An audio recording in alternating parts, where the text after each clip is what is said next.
ભાવનગર શહેરથી નજીકના અદેવાડા ગામની અવાવૃત જગ્યામાં બાવળની કાટમાંથી માથાના ભાગે ઈજા થયેલ હાલતે યુવકનો મૃતદેહ મળી આવતા પોલીસે લાશનો કબજો મેળવી વધુ તપાસ હાથ ધરી હતી.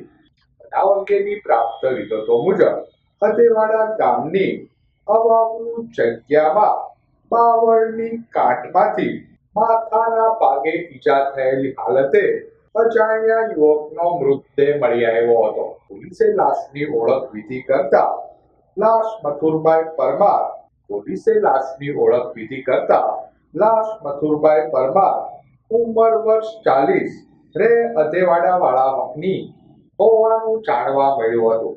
પોલીસ દ્વારા બનાવ સ્થળે એફએસએલ અધિકારી અને ડોગ સ્ક્વોડ દ્વારા તપાસ હાથ ધરાઈ હતી.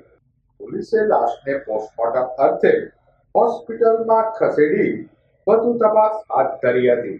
ઘટના સ્થળ નજીકથી પોલીસે મૃતકનું બાઇક કબજે કર્યું હતું.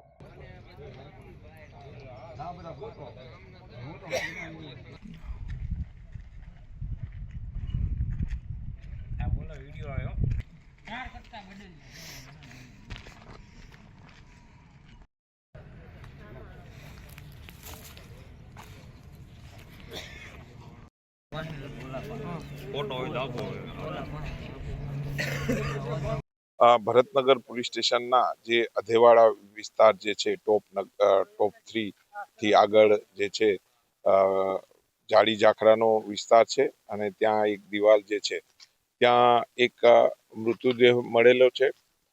પોલીસ દ્વારા આ જે મૃતદેહની ઓળખ કરતા અહીંના દેવી પૂજક વાસના જે છે મથુરભાઈ પરમાર કરીને જે છે તેની ઓળખ વિધિ થયેલી છે.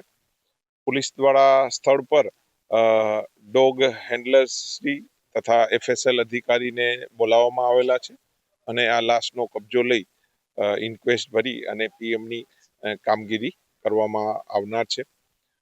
આ point of view nearby જે એરિયામાં જે બાઇક પડેલું છે અને ડોગ દ્વારા જે રીતે ટ્રેક કરવામાં આવ્યું છે અને એફએસએલ અધિકારી શ્રીના જે અભિપ્રાય છે કે સ્થળ પર કોઈ બ્લડ નથી અને જે રીતનો લાશનું પોઝિશન છે તો તે અનુસંધાને જુદા જુદા જે છે ઓપિનિયન છે.